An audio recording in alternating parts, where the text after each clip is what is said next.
कुछ न्यूमेरिकल और करा देते हैं। तो चलिए देखते हैं आज का पहला क्वेश्चन, ये वाला। The primary and the secondary coil of a transformer have 50 turns, 50 and 1500 turns. तो प्राइमरी का नंबर ऑफ टर्न्स कितना दिया हुआ है? 50। और सेकेंडरी का कितना दिया हुआ है? 1500 ना, 1500। If the magnetic flux phi linked with the primary coil is given by, primary coil से फ्लक्स कितना है? phi is equal to phi naught plus 4t। तो ये फ्लक्स है किससे? प्राइमरी से, phi naught plus 4t ना। ये हो गया flux, where phi is in Weber, t is the time in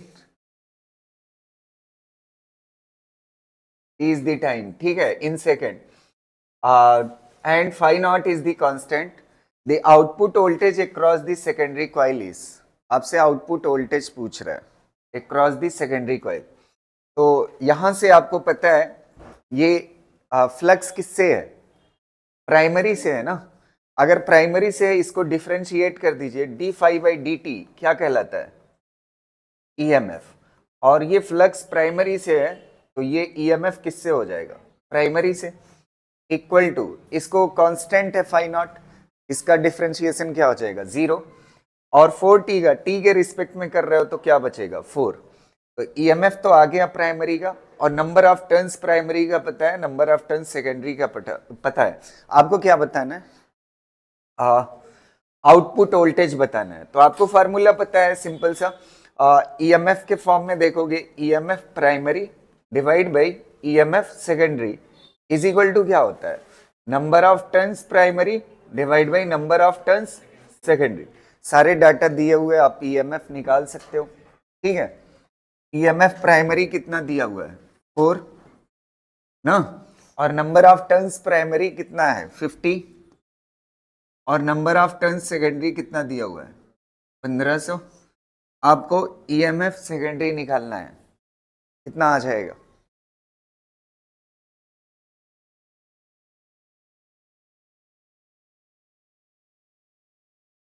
कितना आ रहा है? 120। हाँ,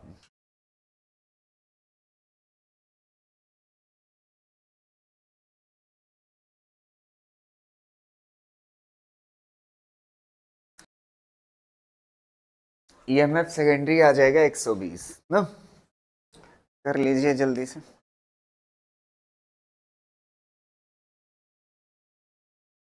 लिख चुके ना? लिख चुके। ये वाला क्वेश्चन देखिए, if those 220 volt input is supplied to a transformer, मतलब ये वोल्टेज किसका है? प्राइमरी का। ईएमएफ प्राइमरी कितना दिया हुआ है? 220 वोल्ट ना, supplied to a transformer. The output circuit draws a current of 2 ampere and 440 volt. ये ईएमएफ किसका है? सेकेंडरी का, 440 वोल्ट ना। और करंट कितना है सेकेंडरी की? करंट कितना है सेकेंडरी की? 2 एम्पियर। अब आपसे क्या कह रहा है? If the efficiency of the transformer is 80%, efficiency कितना है? 80%। तो ईटा की वैल्यू क्या हो जाएगी? 0.8। अब क्या कह रहा है? The current drawn by the primary winding of the transformer. Current पूछ रहा है, क्या पूछ रहा है? करंट। तो आपके पास फार्मूला पता ही है, EMF secondary divide by EMF primary is equal to number of turns secondary divide by number of turns primary is equal to eta times current primary divide by current secondary. इस question में मेरे ख्याल से number of turns की जरूरत नहीं पड़ेगी। Number of turns को क्या कर दीजिए? हटा दीजिए। ईएमएफ सेकेंडरी कितना दिया हुआ है? 440। और ईएमएफ प्राइमरी कितना दिया हुआ है आपको? ईएमएफ सेकेंडरी जो है 440, ईएमएफ प्राइमरी कितना है 220, बोले मैं सुन लूंगा। हाँ 5 है।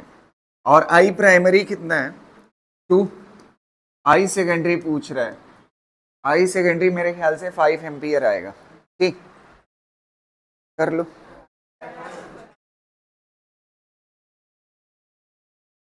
अच्छा सेकेंडरी गिवन है, प्राइमरी पूछा है, सेकेंडरी गिवन है कितना 2 एम्पियर। तो आई प्राइमरी यहां से 2 आएगा ना, इस 2 को इधर ले जाओगे 4 हो जाएगा, 4 डिवाइड बाई 0.8 कितना हो जाएगा 5 आ जाएगा। ठीक है,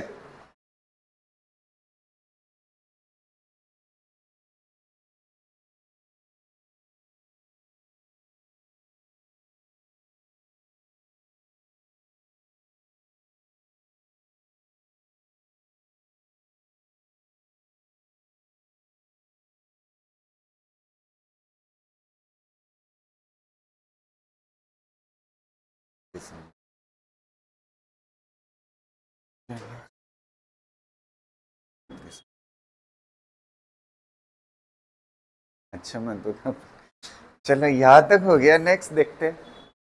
लिख चुके हैं आप लोग, सबका हो गया।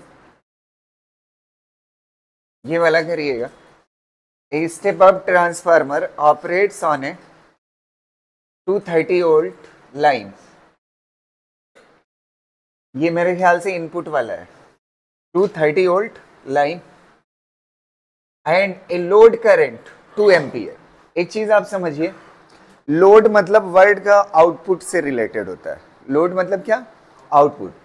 तो आउटपुट करंट कितना है 2 एम्पियर, आउटपुट मतलब सेकेंडरी, तो आई सेकेंडरी कितना है 2 एम्पियर।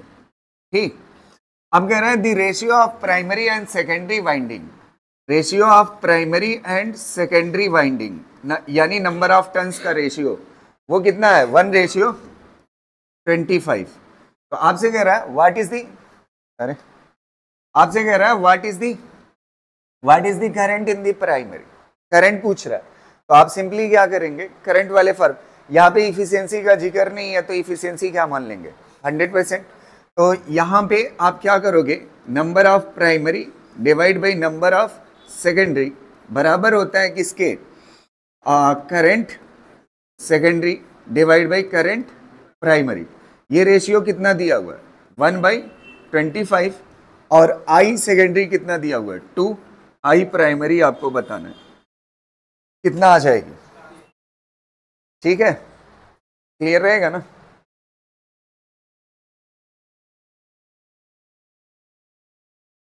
नेक्स्ट क्वेश्चन करते हैं।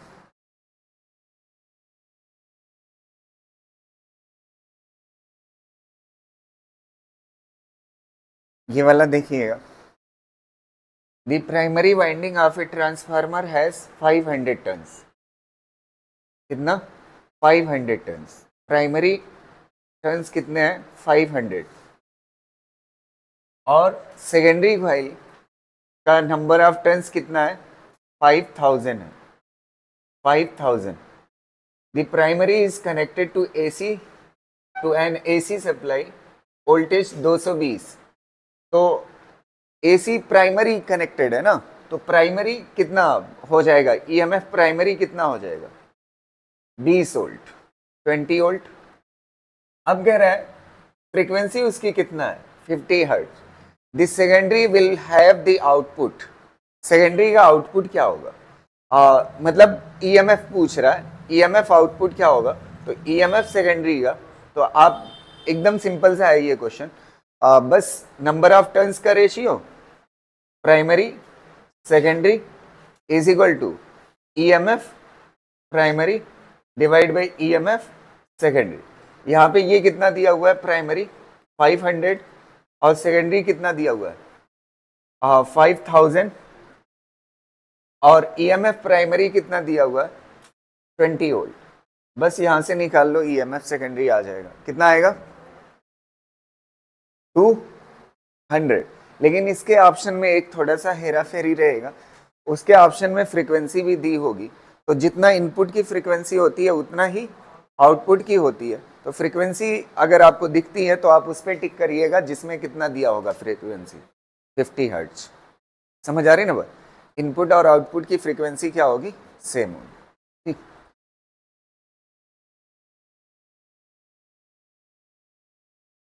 ये तो सिंपल सा क्वेश्चन है। इसमें बताइए कौन सा एडी करंट की डेफिनेशन ही पूछा है, इसीलिए मैंने लिखाया नहीं, मैंने बोला आप अपनी तरफ से लिख लीजिए। Eddy current are produced, a metal is kept in varying magnetic field, यही सही है। A metal is kept in steady, अगर मैग्नेटिक फील्ड चेंज नहीं हो रही है तो कहाँ फ्लक्स चेंज नहीं होगा, तो ईएमएफ नहीं बनेगा, तो करंट नहीं बनेगा। एक circular coil is kept, circular coil के अंदर सिंपल एक ही करंट होगी, ठीक है, तो उसको एडी नहीं बोल सकते। Through a circular coil current is passed, नहीं, वही सही है, कर लो इसको, आपकी डेफिनेशन भी हो जाएगी।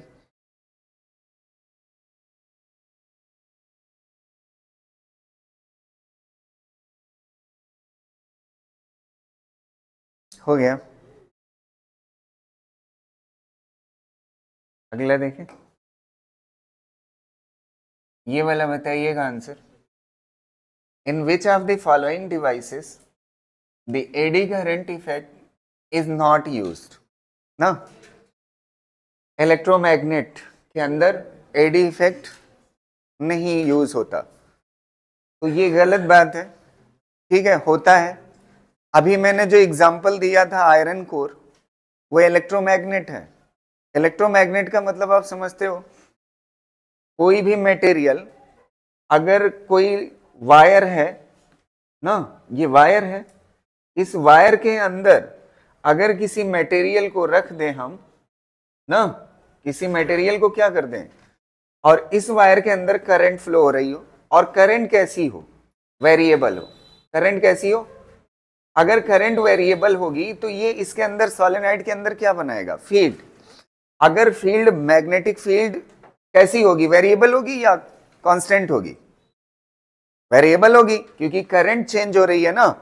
फील्ड इज इक्वल टू क्या होता है सोलेनॉइड के अंदर, म्यू नॉट एन आई। अगर करंट चेंज होगी तो क्या चेंज होगा, मैग्नेटिक फील्ड चेंज हो, तो मैग्नेटिक फील्ड चेंज होने की वजह से क्या इसके अंदर पैदा हो जाता है, समझ आ रही ना बात? इसके अंदर कौन सी प्रॉपर्टी आ जाएगी, मैग्नेट वाली प्रॉपर्टी, कौन सी प्रॉपर्टी आ जाएगी, मैग्नेट वाली।